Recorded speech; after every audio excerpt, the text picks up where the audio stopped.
Hello everyone, welcome to all of you on my YouTube channel Saurabh Goswami, History Optional for UPSC.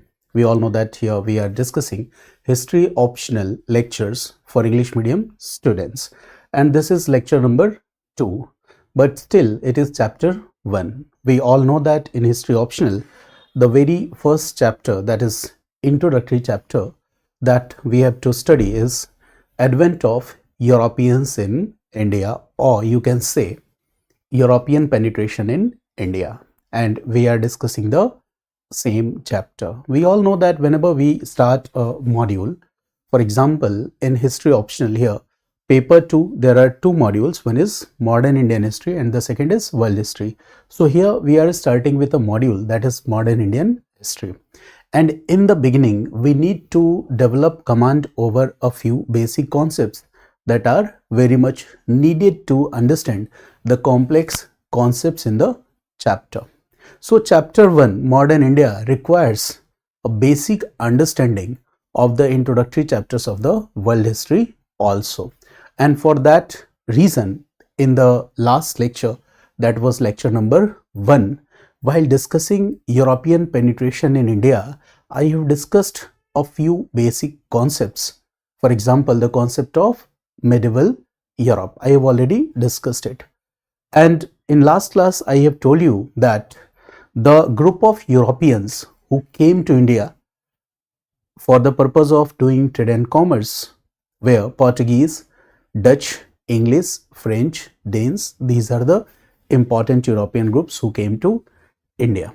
But the most important question here is why their outlook was penetration to India, or why they were interested to go to Asian countries including India. What was the reason? What were the circumstances? Willingly did they come, or were there some structural crisis or the problems which compelled these Europeans to come to India? This we need to understand. For example, Portuguese came to India, Dutch came to India, Danes came to India, English came to India, and French came to India. But in what circumstances they came to India? They came to India at different time interval. So what were the social, political, economic developments in Europe at that time? We need to understand. And today's topic, that is Europe's 15th, 16th century crisis, I will be discussing all those circumstances in which Europeans came to India. So this is lecture number 2. In next lecture, we will discuss Portuguese advent to India. So here we are going to discuss about the structural crisis which Europe was facing in 15th, 16th century. Okay, now let's start the discussion. Here we are talking about 15th, 16th century crisis in Europe. But it's not only confined to 15th, 16th century crisis. Yes, the crisis which we are talking here, 15th, 16th century crisis, and we are going to name this crisis as structural crisis in Europe, as structural crisis in Europe. But the developments in history are not linear developments. We must understand this. So we need to understand the developments of history in a very detailed perspective. The developments are not linear. In history, there is no hero and there is no villain. It is all about the choices and circumstances which define the developments in history. It is the choices and circumstances. Why Europeans make this choice and what was the consequence of that choice? Why Indians or Asian countries, people, especially Indians we are talking about, why they did not try to penetrate in Europe? Why they choose this not to go to Europe? So it's all about the choices and consequences. So here the entire story is related to this choices and consequences. So in need to understand this structural crisis, okay, we need to understand a few basic concepts. One basic concept was the concept of medieval Europe, which I have already discussed with you in the previous lecture. Okay, I have already discussed this in L1. Now In medieval Europe, one important feature was feudalism. That was an important feature. So feudalism was an important feature which is going to define a lot of things in history. Feudalism. So the development of feudalism in Europe can be traced back from 9th century to 13th century AD.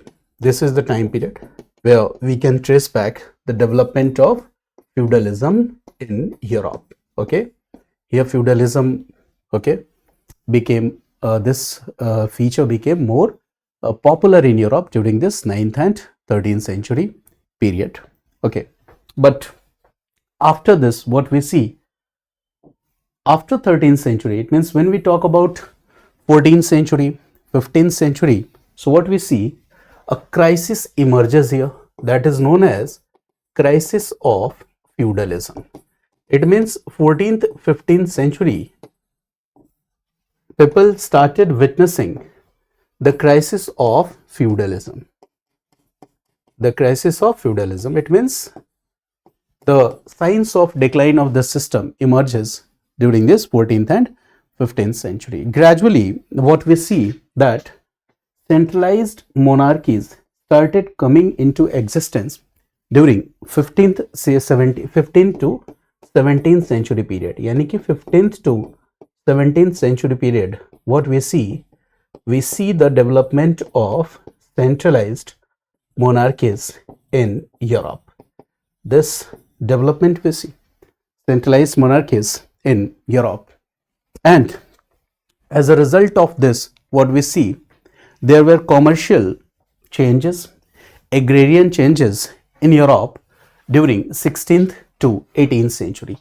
So as a result, what we see here, we see commercial and agrarian changes in Europe, commercial and agrarian changes in Europe, and this all happened during the period of 16th 17th century. Again we see what, commercial and agrarian changes, 16th 17th, you can also write here 18th century. And lastly, what we see that in 18th century, here we can take an important year, that is the year of French Revolution, that is 1789. So this is the year of French Revolution, and this is what, 18th century. This is second half of 18th century. So in second half of 18th century, what we see the decline of feudalism. We see the decline of feudalism. Official end of feudalism we see in 1789. It means from 14th century to 1789, it means 18th century. In Europe, we see a crisis, and that is what? Crisis of feudalism. It means from 19th to 13th century time. This is the golden period. This is the golden period for feudalism in Europe. But from this 14th to 1789 French Revolution, it means 18th century time period, we see what? Feudalism was declining. And here 18th century, if we take a year, that is 1789, we see what? We see complete decline of feudalism with French Revolution. Okay, but when we talk in context of Europe about the decline of feudalism or dismantling feudal structure, it did not happen in a single year. You see here, from 14th century to 18th century. Okay, it means almost 4 to 5 centuries have passed, and this feudal structure was dismantling. It means it did not happen in a single year. It took centuries to dismantle. This was a powerful structure. It took centuries to dismantle. In Europe, generally it is believed that the dismantling of feudal structure was from 14th to 18th century, but even if you will have a very deep and minute observation, you will find a regional variation for the dismantling of feudalism in Europe. You will see a regional variation. You will see a regional variation for dismantling of feudal structure in Europe. Dismantling of feudal structure in Europe. Why I am saying that there is a regional variation for dismantling of feudal structure in Europe?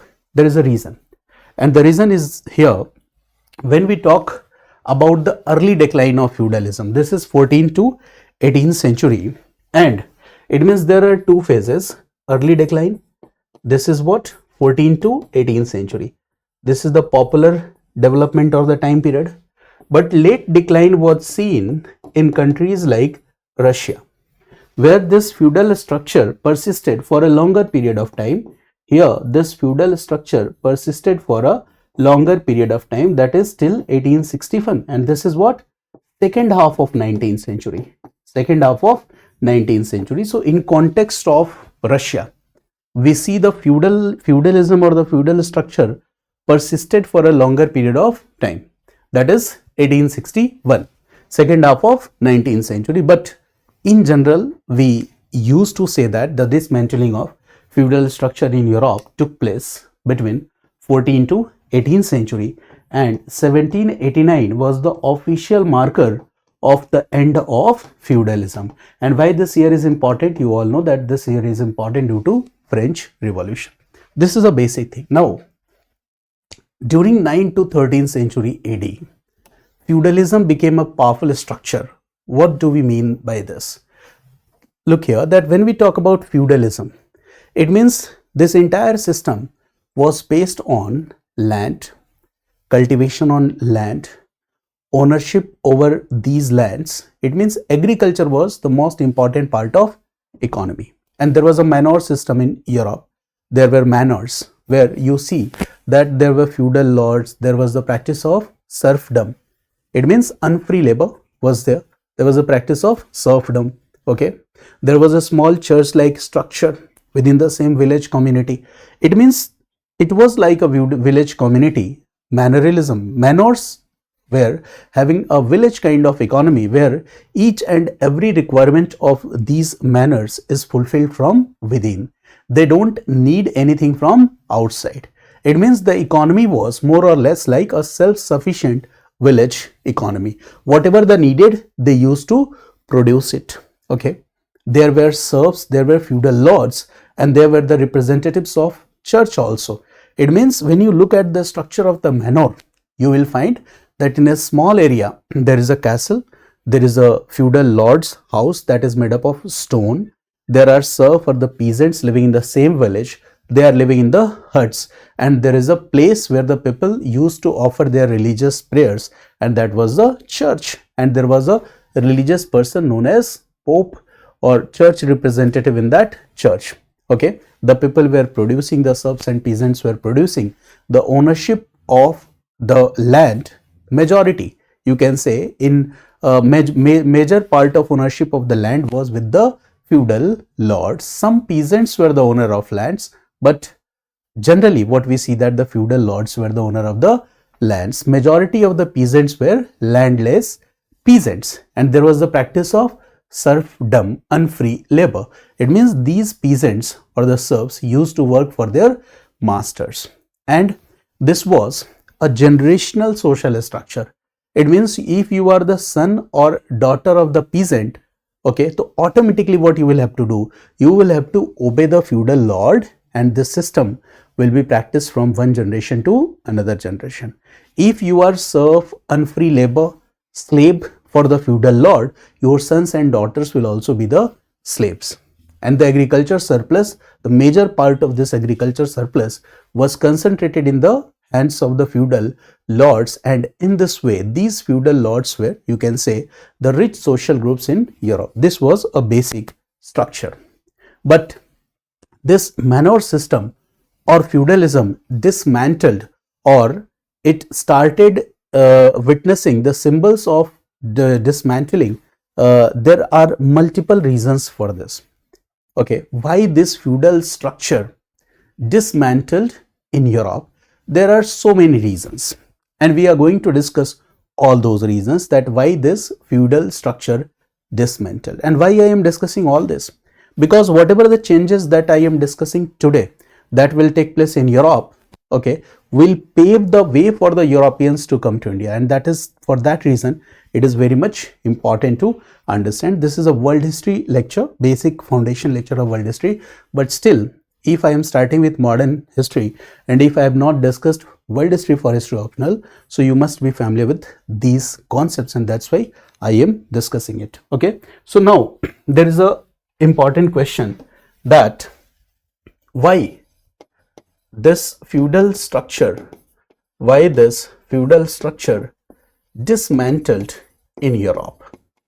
Dismantled in Europe. This is an important question because this will bring radical changes in society, economy, and political system. So why this dismantled in Europe? This we need to understand. So one by one, we will discuss various reasons responsible for dismantling of feudal structure. The one and the most important reason for dismantling of feudal structure was Black Death and plague in Europe. Black Death and plague in Europe. Black Death and plague in Europe. This was one of the most important reasons. Black Death and plague in Europe. Remember here, early decline time period was 14th to 18th century. Okay, and here I am saying Black Death and plague in Europe. So when we talk about Black Death, for example, in Corona pandemic, you see there were different waves of this pandemic. First wave, second wave, in the same way. Okay, in Europe, when we talk about Black Death, so this Black Death, the main pandemic or the first wave here, the main pandemic, or you can say that the first wave of this pandemic was, the time period of this first wave of pandemic was from 1347 to 1351 AD. 1347 to 1351 AD. This is the first wave. This is the first wave. And this is the main pandemic. And when you say 1347 to 1351 AD, what does it mean? Which century is this? This is 14th century. 1347 and 1351 is which century? So this is 14th century. Okay, 14th century. The timelines are very much important to develop command over concepts. To decode the questions that are asked in history optional, you must have a good command over the timeline. If you have a good command over the timeline, you can easily decode the questions that will be asked from you. So this is the main pandemic phase. And here what we see, that massive population decline due to this pandemic. So first, one basic thing, that when we talk about this outbreak of pandemic, so it started from Messina, and Messina was a port city of Italy. You can write this, that this pandemic started from Messina, and Messina was a port city of Italy. Messina was a port city of Italy. Renaissance started from Italy, Florence, Venice, and this is what? Messina. It is also a port city of Italy, and this was caused by a bacterium, and the name of this bacterium was Yersinia pestis. The name of this bacterium was Yersinia pestis. Okay, so this Black Death was caused by this bacterium Yersinia pestis, and it started from Messina. And due to this, there was a massive population decline in Europe. Okay, so if you look at the data says that there was almost 30 to 50% of population of Europe declined due to this massive Black Death. It means massive population died. Almost 30 to 50% of population of Europe died due to this pandemic. 30 to 50% population of Europe died. Okay, and this is a very serious issue. 30 to 50% population, or you can say 25 to 30 million people died in this pandemic. 25 to 30 million people 25 to 30 million people died here. So when we discuss these datas, this shows the seriousness or intensity of this crisis, that this much population loss. And I told you that the backbone of the economy was agriculture. The backbone of this economy was this feudal system, manor system. So when this much population will die, what will happen as a result? So as a result, we see there will be labor shortage, and when there will be labor shortage, what will happen? Agriculture production will ultimately come down. When there is a labor shortage, okay, the wages of peasants and the laborers will go up. And in this case, when there is a shortage of labor, and when due to this shortage of labor, when the wages of the peasants will go up, this will create a crisis like situation. This will make agriculture less profitable, and this will also be a reason for the decline of serfdom in Western Europe, because Western Europe, this structure dismantled from 14th to 18th century. So this all was happening, and the manor system will also start declining as a result of this. Population declined, okay, labor supply shortage, due to this serfdom will decline, the manor system will decline, agriculture production will come down, so the profit and margins with the feudal lords will also come down. So this all was happening, and there were multiple waves of this pandemic. Here this is the only one wave that I have discussed with you, 1347 to 1351. There were multiple waves of this pandemic. There were multiple waves of this pandemic. The second wave of this pandemic was from 1361 AD to 1362 AD. Again, this is which century? This is 14th century. This is second wave. The third wave of this pandemic, third, fourth, fifth, it means there were recurring waves, multiple waves between 14th to 17th century. It means multiple waves of this pandemic were seen. And finally, in London, again, there is a reflection of this wave, and that is called Great Plague of London. So that is a part of this Black Death pandemic. So in London, what we see, the Great Plague of London, the Great Plague of London. And the time period of this Great Plague of London is 1665 to 1666. This is what? 17th century. So what do you see? You don't need to remember these dates. Okay, here since I am teaching you, that's why I give here the dates to give you an accurate understanding of the concept.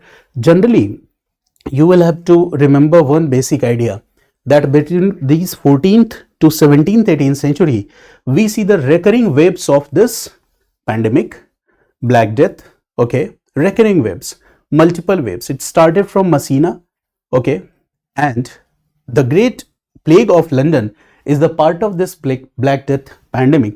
And as a result of this pandemic, what happened?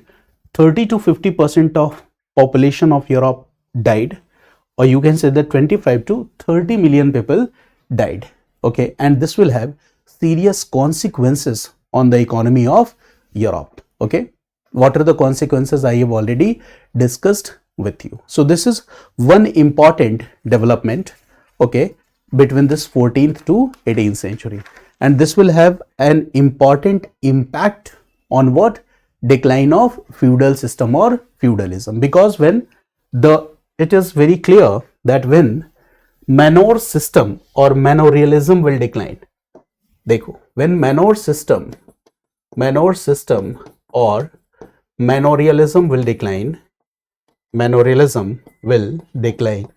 okay, when the workers, serfs or the peasants will die, okay, labor shortage problems will arise, the serfdom will also decline. Ultimately, what will happen? The labor wages will go up, the production, agriculture production will come down, okay, and this will be resulting in what?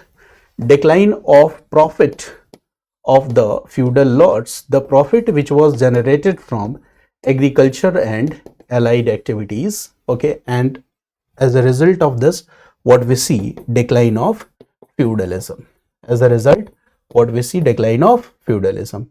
And Black Death and pandemic has an important impact, or you can say it was an important reason for the decline of feudalism. I hope this concept is clear. And between this 15th to 17th century, there were important political changes in Europe also. Between this 15th to 17th century, and what are these political changes? So between this period, what we see, growth of nation states in Europe. And when we say growth of nation states in Europe, it simply means we are talking about the countries like France, England, Spain. One important thing, feudal lords were centers of power. Okay, it means they were decentralized units of power. So ultimately, when feudalism will decline, what will be the result? Okay, so as a result of this, what we see, that centralized powers will come into existence. Okay, some powerful feudal lords will take over the entire territory. So this change, this transitional change was seen. And in countries like France, England, Spain, we see what? The growth of nation states. And when there will be powerful states, what will happen? Okay, so the powerful states need powerful armies, standing armies. And if you will maintain a standing army, if you will maintain a powerful army, so what will happen? Okay, you will have to pay regular salaries to these powerful armies. Previously, when the feudal system was more powerful, they were less centralized empires. Okay, so generally the profits that is accumulated from the feudal lords, or you can say that in manorial system, the lords used to maintain small armies, and they used to maintain this small army from the feudal levies that is collected from that particular area. And whenever the ruler needed the support of this standing army, these feudal lords used to provide help and support of these standing armies to the rulers. But here the situation is changing. Now feudalism is declining. The strong, powerful states come into existence. The centralized monarchies come into existence. And in this situation, the powerful states need powerful armies. They need standing armies, and this standing armies, professional armies, they will have to pay the salaries to the professional armies. Okay, it means now they need economic resources, and for that the taxation system, okay, needed to be centralized. There will be a centralized taxation system. What will happen? Okay, when nobility class or the feudal lord class, okay, if they will surrender their power and authority to the monarch, to the powerful ruler, in that case this centralized taxation system, okay, can be maintained. So this all was happening, and this rise of centralized powerful monarchies will also make the feudal structure weaker. This is one important thing. Okay, so feudal structure was dismantling. One reason I have discussed with you, and what is that? Black Death, pandemic, okay, plague. The second reason why feudal structure was dismantling, this is not a single day event. This is a gradual process. The rise of centralized monarchies will also contribute in this process. And the third and most important thing is some commercial and agrarian changes were seen during 16th to 18th century, and that will also pave the way for the dismantling of feudal structure. So between this 15th to 17th, 16th, 18th century, okay, what we see, rise of some commercial, third factor, rise of some commercial and agrarian changes, rise of some commercial and agrarian changes during this period, 16th to 18th century. Decline of feudalism, 14th to 18th century. तो ये इसके बीच में ही है, 16th to 18th century. So rise of some commercial and agrarian changes. Now we need to discuss that. So during this period, 16th to 18th century, what we see, the market economy was developing. The concept of merchant capitalism or mercantilism was getting popular. Okay, and mercantilism simply means what? Mercantilism simply means what? Okay, there is a simple definition of mercantilism. Here I am writing merchant capitalism. When I will combine these two words, it will become mercantilism. Here the state will become merchant itself. It means now the states will be focused to increase their exports, okay, exports, and by increasing their exports, they want to get more and more bullions. And when we are talking about bullions, it means we are talking about precious stones like gold and silver, which you will earn by increasing your export. It means now the state is focused on increasing the profit, and this profit is the revenue for the state, and the state will not care for the valid means. Okay, here it means the what we see that for that reason the state will try to promote overseas trade. If you want to increase your exports or improve your exports, what will you do? You need new destinations where you can send your export or goods, and for that you need to promote overseas trade. Okay, so this overseas trade was promoted, and for promoting exports, you need what? You need some items of export. You need to promote trade and commerce of that particular item. For that also you need money. So the profit which was previously accumulated with the feudal lords, now this profit, surplus profit, will be invested in this business also, and the state started promoting exports. Okay, so now what we see that previously in medieval Europe between 9th to 13th century, we see the feudal obligations were the most important thing.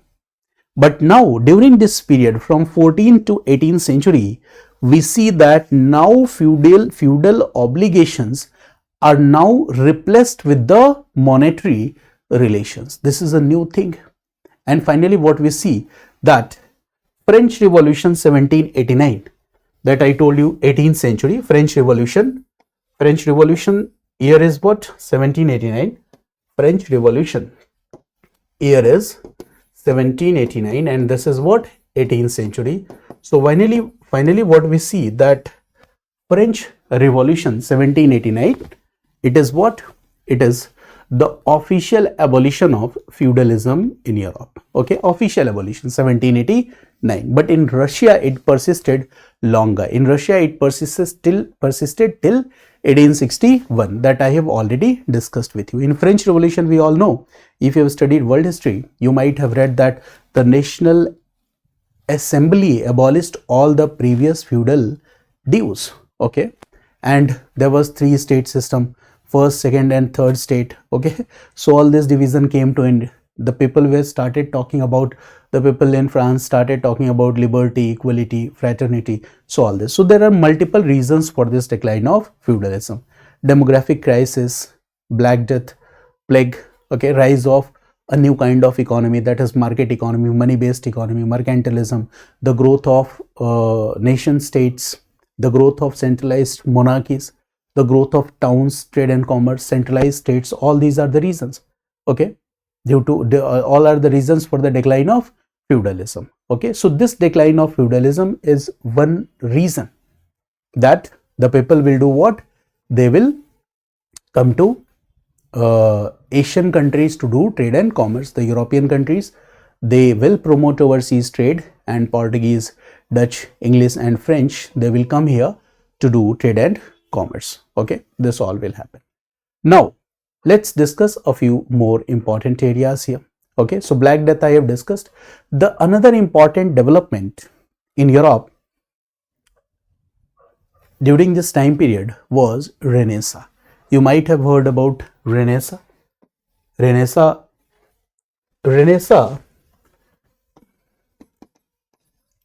This is another important development in Europe. Renaissance. Renaissance or Renaissance. You can pronounce it in both the way, Renaissance or Renaissance. Okay. So the Renaissance or the Renaissance is another important development. Decline of feudalism. क्या बताया था? 14th to 18th century. Always remember so that you could relate here. And when we talk about Renaissance, so the period in Europe was from 14th to 17th century. This is the phase of Renaissance. There is another important word, that is Age of Enlightenment, and that is the second phase of development of Renaissance. That is the later development of Renaissance, that is 17th 18th century. So you can note here in your notebook so that you could remember the later phase here. The later phase of these developments are called Age of Enlightenment period, and that is 17th 18th century. Age of Enlightenment period, that is 17th 18th century. Decline of feudalism is from 14th to 18th century. Here what we see, Renaissance and Age of Enlightenment. There are two different developments in Europe. Now, when we talk about Renaissance, so this is a period of almost 3 centuries. This is a period of almost 3 centuries.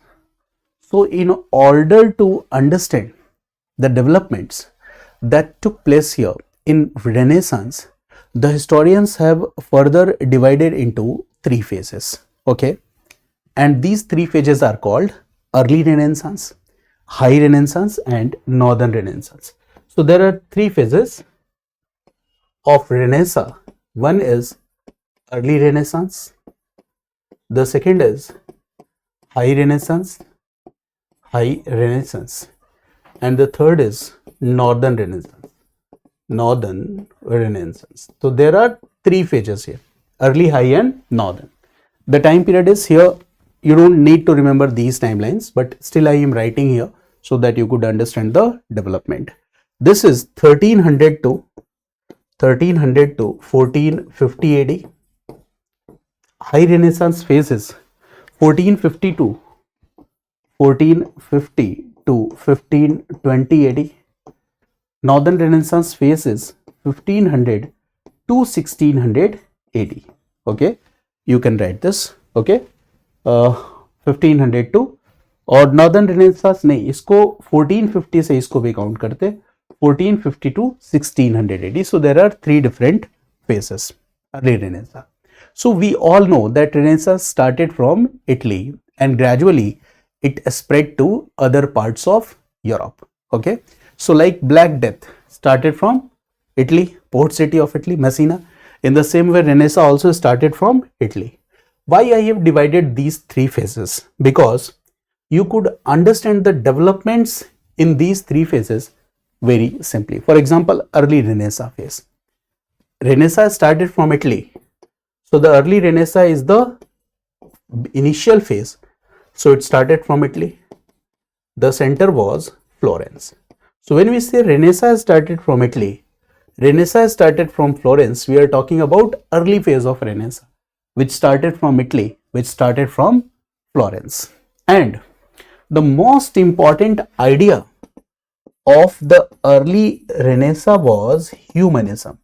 This was the most important idea of this phase, humanism. It was the most important idea. And in this early Renaissance phase, what we see the revival of Greek and Roman text. So you can write here that in the beginning of Renaissance, what we see the revival of Greek and Roman texts. Okay, we are using this word revival, and for this reason also it is called Renaissance, Punarjagran, reawakening, फिर से जागना, revival of ancient Greek and Roman texts. And in this early phase, we also see one new thing, and that is change in economic system. The growth of capitalist class, or you can say that capitalist class nahi, the growth of banking families in Italy. Growth of banking families. The banking families will do what? They will ultimately promote or will help in doing trade and commerce. Usme to help milega na. So here you also see what? Growth of banking families. Banking families. Okay. This will have important economic consequences. And the most important figure in this early Renaissance phase was Petrarch. And Petrarch is also known as father of humanism. Here I told you that in early Renaissance phase, what is the most important idea? Humanism. And who is the father of humanism? So the father of humanism is Petrarch, and that is the most important personality in this early Renaissance phase. In a world history, we will read the extension of these things. Okay, I hope that here you got a general idea. In the later developments, what we see in the high Renaissance phase, what we see, the center of this high Renaissance phase was Rome and Venice. Rome and Venice. So look here, Italy again was the center. First, in the beginning phase, Florence was the center. Later, what we see, Rome and Venice is the center. So again, Italy is the center. And here we see what? The peak of artistic movements in Italy. Here you see what? The peak of artistic movements in high Renaissance phase. For example, whenever in world history you will read about Renaissance, you might have heard about Leonardo da Vinci, Michelangelo, Raphael. So all these personalities, Leonardo da Vinci, Michelangelo, Raphael, all they belong to this high phase of Renaissance, or the developed phase of Renaissance. Painting was an important feature, and here we see what? Perspective in painting. This is an important feature, perspective in painting, that we see during this Renaissance phase.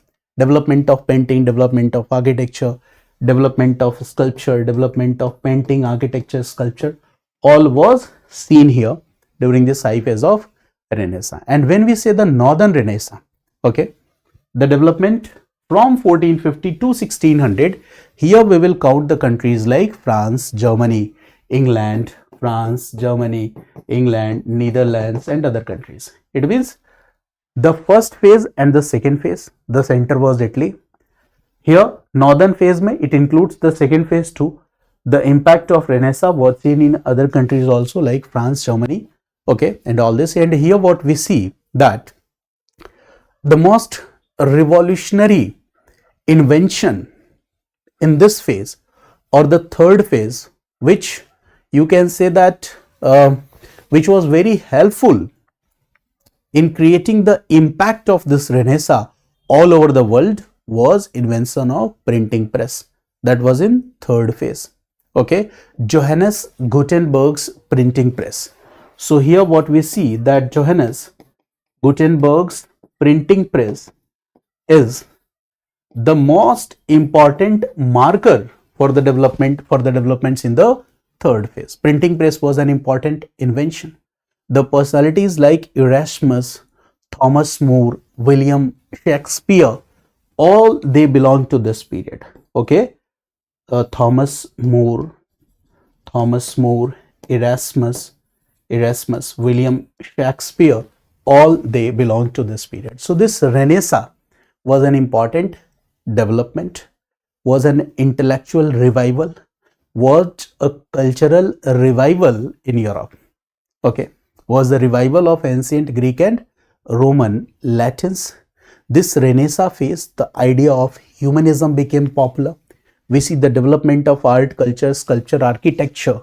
Okay, and now in this Renaissance phase, which started from Italy, there is a very popular question, that why this Renaissance started from Italy only. Okay, so there are many reasons for this, why Renaissance started from Italy. One important reason for this is, we are talking about this phase, initial phases, 14th, 15th, 16th century. So when you talk about the world economy and trade and commerce all around the world at that time, so at that time in trade and commerce in Europe, the Italian people were much ahead than their European counterparts. And here Arabs were much ahead than the European counterparts. So in trade and commerce, okay, you can say that maximum profit or the maximum wealth that was generated from Mediterranean Sea went into the hands of the Italian people. So that was a wealthy class of the society. And since they were wealthy, they were having resources. So these resources will pave the way for the intellectual and cultural revival in Europe. And they were already carrying the Roman heritage. And that's why we talked about the revival of Greek and Roman Latins. Okay. And when we're talking about strong, powerful, centralized monarchies came into existence. So in Italy, we see the independent city-states, the Florence, Venice, they were the important cities. Okay, they were independent city-states. Okay, so they were having the greater opportunity to promote these intellectual developments. Okay, the banking families which came into the banking families I talked about, you revival of the new banking families came into existence in Italy, like Medici family. They will also fall of Constantinople 1453, which you all know is an important factor. So due to this fall of Constantinople, what will happen? The scholars, the intellectuals, they will migrate to, okay, Italy. Okay, so in this way, the Greek scholars who migrated to Italy, they prepared the ground for all these developments. So Renaissance was the beginning phase of this intellectual and cultural revival. This is an important point. Renaissance was the beginning phase. And after this Renaissance, we see many more developments in Europe. This is not the single development. After Renaissance, we see what? Reformation in Europe. Renaissance, we see what? A Reformation. Renaissance. A Reformation. After Reformation, we see scientific revolution, or you can say scientific revolution, and again the impact was age of exploration. So we cannot completely segregate all these developments, but we see that all these developments were taking place. And when we say Reformation, so the Reformation, the developments 1517 onwards, the developments which took place 1517 onwards, look here, the Renaissance phase is, the time period is 13 to 16th 17th century. So what we see here, when we say Renaissance, so 14th to 17th century, and 1517 is what? 16th century. So again, Reformation is a part of Renaissance. But when we say Reformation, what does that mean? It simply means what? Within Christianity, the rigorous reform movement is known as Reformation. So you can write here that rigorous reform movement, the rigorous reform movement, the rigorous reform movement within Christianity, the rigorous reform movement within Christianity is called Reformation. Okay. So the rigorous reform movement means what? Okay. So Roman Catholic Church was very much powerful, and now the people started questioning the authority of Roman Catholic Church. They started questioning why we should follow your order, why we should obey the Catholic Church. You must have heard the name of Martin Luther. So it all started with Martin Luther. And Martin Luther, who was a German monk and theologian, he started questioning the authority of Roman Catholic Church. And this marks the beginning of phase of Reformation. And that's why I said that the reform movement within Christianity is called Reformation. For example, Roman Catholic Church at that time was promoting sale of indulgences. And what were these indulgences? For example, you have committed a lot of sins, and now the Catholic Church was giving you the option, choice, that if you will purchase these indulgences which are sold by the Catholic Church, what will happen? The punishment for your sins will be reduced. It means if you will pay more, the punishment of your sins will be reduced more. Okay, जितना ज्यादा पैसा दोगे उतना तुम पाप से मुक्त हो जाओगे. पाप मुक्ति पत्र. So the Catholic Church, Roman Catholic Church, was selling these indulgences, and it was not having any logic that you will purchase indulgences, you will give money or wealth to the Catholic Church, and in this way what will happen? Your punishment for the sins committed by you will be reduced. So Martin Luther popularized this idea that the salvation comes from faith for God. It does not come from buying forgiveness in the form of indulgences. So this marks the beginning of this Reformation movement, Martin Luther. Okay, so this was the main issue. Now what will happen? The people started questioning the spiritual supremacy of church over Europe. The church was controlling vast wealth. The church was selling indulgences.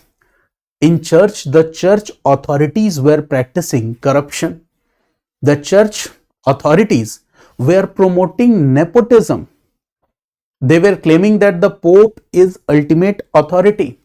Bible is the source of authority. So the people will start questioning.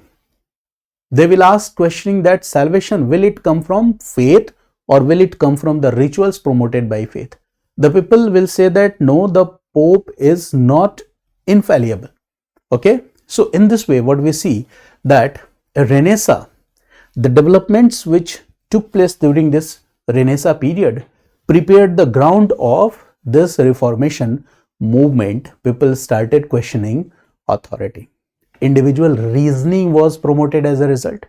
Roman and Greek texts were rediscovered, republished. Okay, in this way the knowledge, or you can say that literacy, was also promoted among the European people, and there was an important role of printing press that was discovered by Gutenberg. So this progressive ideas will spread all across the Europe with the help of this printing press.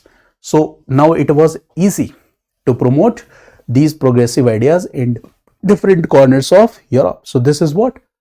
Reformation. Now, after this phase of Renaissance, what we see, I have told you that the later development here is in the form of Age of Enlightenment. So Renaissance or Renaissance. So Renaissance,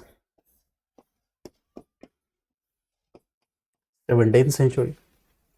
And when we say Age of Enlightenment, Age of Enlightenment, so the time period of this Age of Enlightenment was 17th, 18th century. 17th, 18th century. This is the time period. Again, this is almost 2 centuries of time.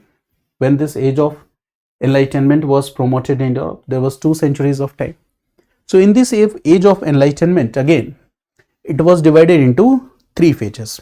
Okay, early enlightenment, high enlightenment, and late enlightenment. So there are 3 phases here: early enlightenment, high enlightenment, early enlightenment, early enlightenment. The second is high enlightenment, and the third is late enlightenment. I am writing here the time period for this, but you need to remember only 17th, 18th century. I am writing this so that you could understand the developments in a more accurate manner.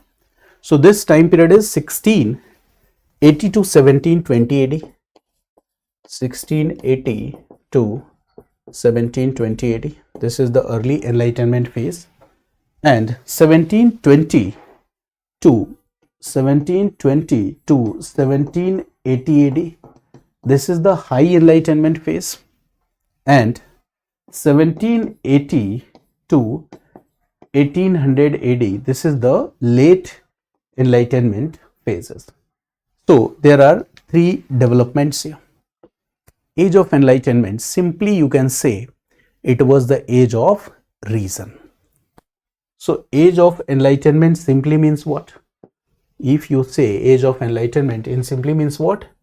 Enlightenment simply means here we are talking about reason, and there are three different phases. So in one first phase, what we see, the influence of scientific revolution. और scientific revolution कैसे आया? Due to the developments that took place during Renaissance phase and Reformation phase, when people started questioning the church authority. So the very first phase, what we see, the influence of scientific revolution. The influence of scientific revolution, we see this in very first phase.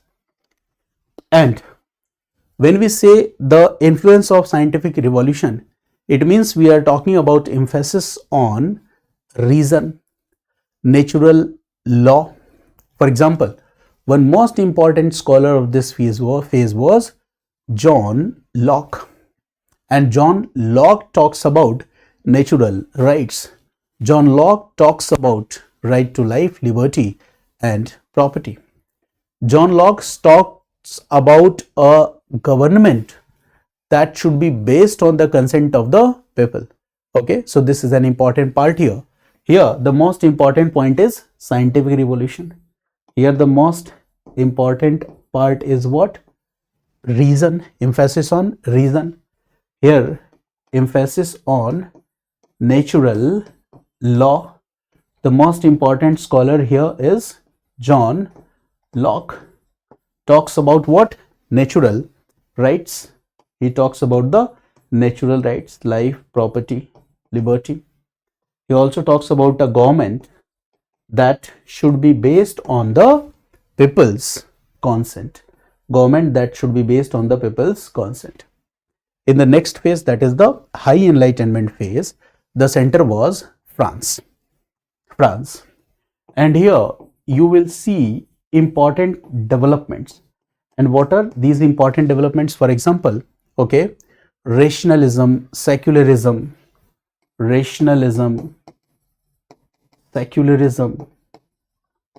criticism of church. It means ritualistic aspects of the church.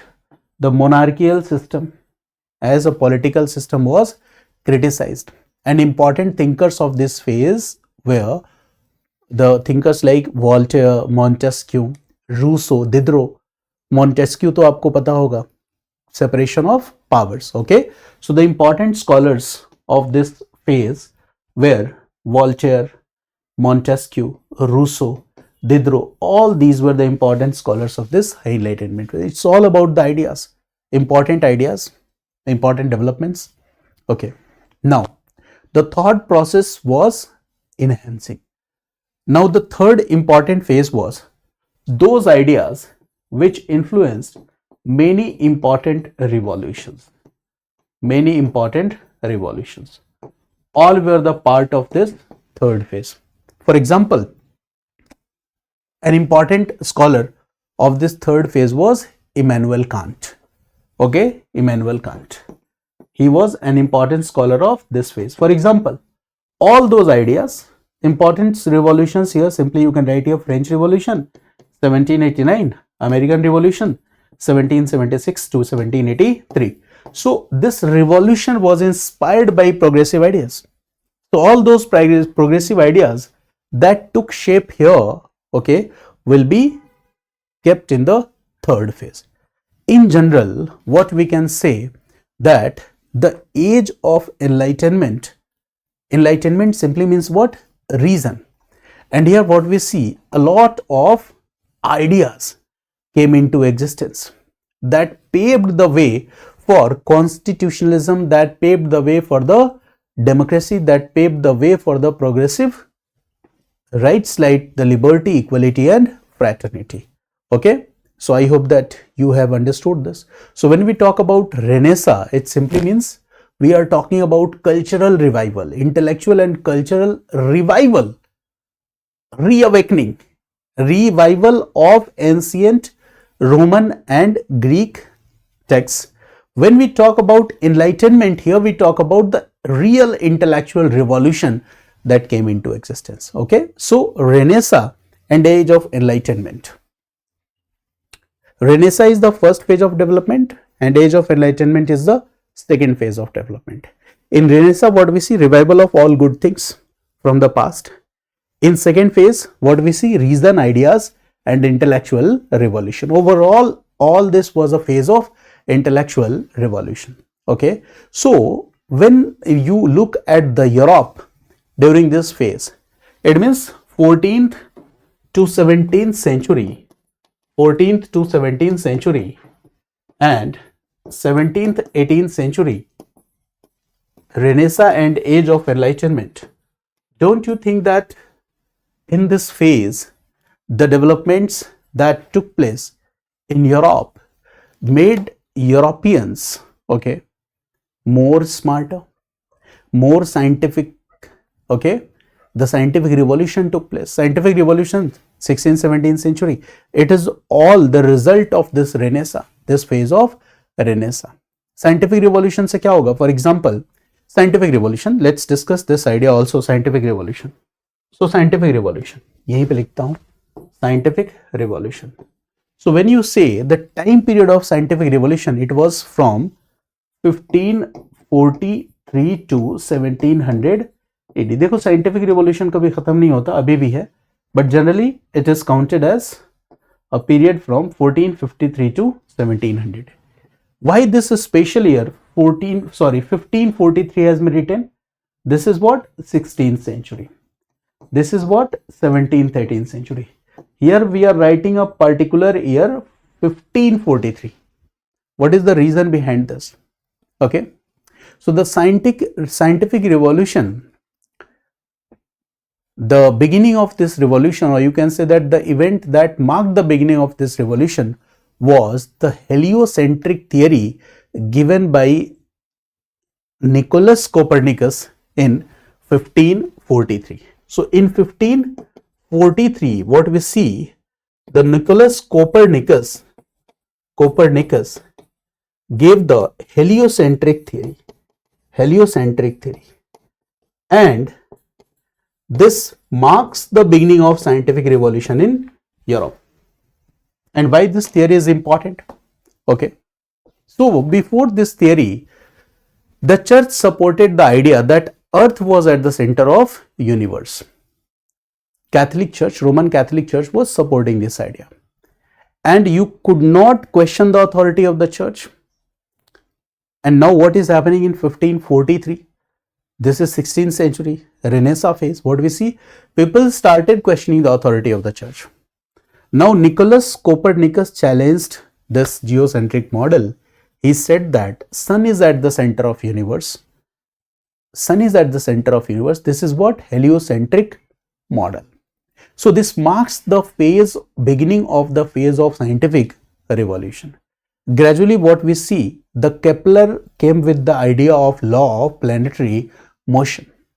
Galileo came with the invention of telescopic observation, and Galileo's inventions further supported the idea of Copernicus, that is heliocentric theory. Francis Bacon gave the empirical method. Descartes talked about the rationalism. Newton talks about the law of motion and gravitation. So all these developments took place. It means in the field of physics, mathematics, what we see, important developments took place, and this is what? Scientific revolution. So what was happening? People were questioning church authority. Rational inquiry, reason was being promoted. Scientific inventions were taking place, and it led the movement for the enlightenment. Okay, it means the entire landscape is changing in Europe. So these are important developments. Now there is another important revolution in Europe that is known as commercial revolution. So the next important revolution in Europe is commercial revolution. Commercial revolution. Commercial revolution. And the time period of this commercial revolution is from 1450 to 1700 AD. 1450 to 1700 AD. It means this is 15th century and this is beginning of 18th century. Commercial revolution took place. Commercial revolution, how it happened? As a result of the age of exploration. It means before this, what we see that age of exploration, many things were happening at the same time. One is age of exploration, merchant capitalism, age of exploration, merchant capitalism, and scientific inventions will help in this age of exploration. Okay, navigation will become easy, sea voyages will become more safer, and early capitalism, the phase of early capitalism. Merchant capitalism is also known as the phase of early capitalism. All these developments were taking place. Age of exploration, merchant capitalism, okay, early capitalism. So 1450, that is 15th century, we see some important sea voyages in the history of the world. We see some important sea voyages. For example, you must have heard the sea voyages of Columbus. Okay, you must have heard the discovery of Vasco da Gama, 1498, through Cape of Good Hope. He discovered a new route to Asia. Before this, Bartholomew Diaz, okay, reached to that specific point, Cape of Good Hope. So, sea voyages of Columbus, sea voyages of Vasco da Gama, okay. So, this commercial revolution started with these important sea voyages. And here, these sea voyages resulted in the discovery of important sea routes. The discovery of important sea routes, that is an important part. It means now Atlantic trade routes were open. This is an important part. Discovery of new sea routes means what? New Atlantic trade routes were open. Okay, now there were new prospects. And now what will happen? Previously, the center of trade and commerce was Mediterranean Sea, and now this will shift to the Atlantic Ocean. So, this shift in the center of trade and commerce from Mediterranean Sea to Atlantic Ocean also marks the beginning of this commercial revolution. New commercial centers, commercial cities emerged. For example, Antwerp emerged as a financial hub, London emerged. And in this commercial revolution phase, we see what? Joint stock companies. For example, Portuguese came to India, but Portuguese company was not a joint stock company. The first joint stock company was Dutch company, then East India company. So we see what? The joint stock companies was seen. The banking system, the development, growth and development of banking system, bills of exchange, the development of insurance system, rise of capitalist, merchant class, all this was seen. And in order to protect their trade and commerce, the countries were now using protective tariffs. They were now having the navigational laws, and now they were colonial monopolies. And whatever the development that will take place here in the phase of commercial revolution, this all will pave the way for the development of industrial revolution that started from 1760s onwards, that is second half of 18th century. So the developments that took place during this phase of commercial revolution paved the way for the development of industrial revolution. So this is an important idea that you need to know. Again, I am repeating important developments: Renaissance from 13th to 17th, 16th century, 17th century, Age of Enlightenment, 17th, 18th century, commercial revolution, this century is 15th. So from 15th to 18th century, from second half of 18th century, there is industrial revolution, and commercial revolution paved the way for the industrial revolution. When we say scientific revolution, so during the Renaissance phase from 1543 through 1700 AD, 1543, why? This here is important, I have discussed with you. Age of Enlightenment, okay. Renaissance means what? Revival, reawakening of classical Roman and Greek knowledge. And here Age of Enlightenment means what? Reason, okay. So this all developments took place in Europe. Mercantilism in Europe. Okay, this is also an important development. So along with this commercial revolution, the another most important development in Europe was mercantilism. Mercantilism. Mercantilism. Mercantilism. 16th to 18th century. 16th to 18th century. This is another important development in Europe. And during this mercantilistic phase, what will happen? I told you that due to this age of exploration, sea voyages, decline of feudalism, discovery of new routes, okay, in order to explore prospects of overseas trade and commerce, what will happen? This new thing emerged that is known as merchant capitalism, where the state itself is behaving like a merchant. Now a state provided monopolies to the company. The main focus of the state was to generate more and more profit, to make the balance of trade profitable, to increase exports, and as a result of this, okay, to earn more and more bullions, okay, and for that protective tariff and all this were used. And this mercantilism, okay, early phase of mercantilism, इसमें भी क्या, there are different phases. In early phase what we see, देखो mercantilism में if you will divide, there are different phases. For example, in early phase what we see, Portuguese and Spanish overseas empires. For example, 16th 18th century, if you will look at the Europeans penetration in India, first who came? Portuguese came, okay, with Vasco da Gama 1498, that is 15th century. So देखो, in early phase what we see, in early phase of mercantilism, okay, Spain and Portugal overseas empire is important. The Spanish and Portuguese were much ahead than their European counterparts, and their emphasis was to collect more and more bullions by increasing their export, to accumulate more and more precious metals like gold and silver, okay. And this has a strong connection with the colonial expansion of Portuguese and Spanish. So this is what early mercantilistic phase. And in high mercantilism phase, that is 17th century, what we see, England and France were dominating.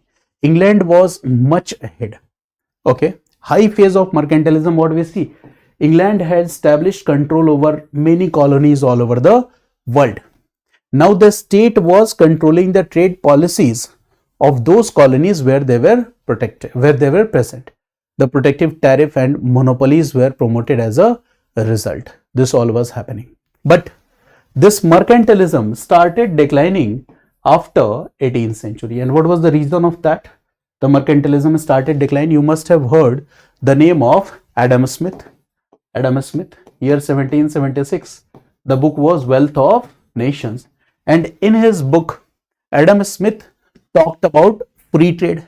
Adam Smith talked about laissez-faire, okay. So in this way, what will happen? Now, monopoly was not considered good.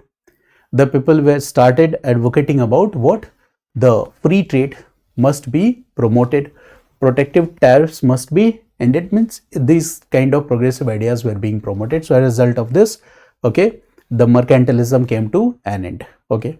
Now, but at the same time, Adam Smith, Wealth of Nations, and all these developments were taking place, but at the same time, what we see, that a new development was seen, and this new development was Industrial Revolution.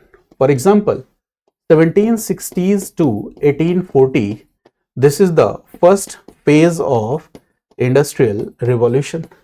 The second phase of this Industrial Revolution was 1870 to 1914. This is the second phase of Industrial Revolution. This is the second phase. So first phase is 1760 to 1840. The second phase is 1870 to 1940. So the first phase, the Industrial Revolution started in Britain. This is a separate chapter in world history. So basically in first phase, when we talk about Industrial Revolution, so the most important key feature of this Industrial Revolution was, it was basically a textile revolution, okay. Steam power, coal and iron industries, okay, is important. Factory system came into existence. Steam engine में James Watt का steam engine है. Spinning jenny is important. Power loom is an important thing. In the first phase of industrial revolution, we see urbanization was promoted as a large scale. Industrial capitalism came into existence. Working class, bourgeois, all these came into existence. But in second phase of industrial revolution, what we see, this industrial revolution expansion took place. Now, apart from Britain, the industrial revolution expanded to the countries like Germany, US, France, etc. Now, steel, okay, electricity, chemical industry, petroleum, railways expansion, they forms the most important part of industrial revolution. Mass production of the goods, okay, growth of monopolies, okay, imperialism was now more intensified. Okay, the people start fighting over the resources and the territories, and the result was seen in the form of First World War. So this all took place. Okay, imperialism and colonialism, you must have heard this. So imperialism, okay, started with maritime exploration. So when we talk about imperialism, so we can say 15th to 18th century is the phase of imperialism, old imperialism. The new imperialism from 1870 to 1914, in world history we will discuss about this old imperialism and new imperialism. Old imperialism means 15th to 18th century. Generally we are talking about trade routes, maritime routes, spices trade. Okay, the powerful countries, rich countries developed colonies in America, Africa and Asia. Mercantilistic policies, chartered companies, monopolistic rights they were having, age of exploration. This all is the part of old imperialism. But when we talk about the new imperialism, okay, the major powers were Britain, France, Germany, Belgium, Italy. These were the major powers. Scramble of Africa 1885 was an important reflection of this phase of new imperialism. Berlin Conference जिसको हम कहते हैं. So we see old imperialism, new imperialism, all these are the important chapters in your world history, these developments. Okay, colonialism, we see colonialism also developed over centuries. Imperialism, colonialism 15th to 18th century. Okay, colonialism at its peak was in 19th and 20th century. Decolonization started after the end of Second World War 1945. Okay, till 1975, 1990s, this will be continued. Okay, so I hope that now you are familiar with these terminologies. In one class it was not possible to cover each and everything, but still you need to know all these developments. There's a simple idea that you must be familiar with these words or terminologies. Now, the chapter which we have to discuss is Advent of Europeans in India. And here we talk about Portuguese, here we talk about Dutch, here we talk about English, 1498, 1600, 1602, Danish, 1620, French, 1664. Okay, so we see different Europeans, different European groups came to India. Now, look at the time period here when they came to India. For example, सबसे पहले कौन आया? Portuguese. So when Portuguese came, just try to explore what were the important social, political and economic developments in Europe, and try to explore that in those developments why Portuguese were attracted towards India and why Portuguese failed to build an empire in India, which kind of policies Portuguese were following in India, and do these policies have any link with their present status in Europe. This we need to explore. In the same way, when Dutch came, why Dutch failed to build an empire in India? Were they interested in India or not? In what circumstances they came to India? Which kind of policies they followed in India? Were they interested more in Indonesia? Why they were more interested in Indonesia? What was the nature of Dutch imperialism? This we need to understand. What was the nature of Portuguese imperialism? This we need to understand. Okay, why Danish failed? When English came, okay, which kind of policies they followed in India? Did they learn from their predecessors? We all know that Portuguese here were the early bird, but they failed to realize the gains or the benefits that an early bird should have. So this we need to understand, that did the British learned from their predecessors? If they learned, which kind of policies they followed, how they started as humble traders, okay, from traders, how they were successful in making empire or empire building in India. So how was it possible? Why French failed? Because they too had the ambitions to build empire in India. So what is the reason? So largely here there are four important chapters. Dennis is not that much important, but still I will discuss Portuguese, Dutch, English and French. So today's class is just to give you a very basic idea, okay, so that you could practice these terminologies. For example, you must know the terminologies.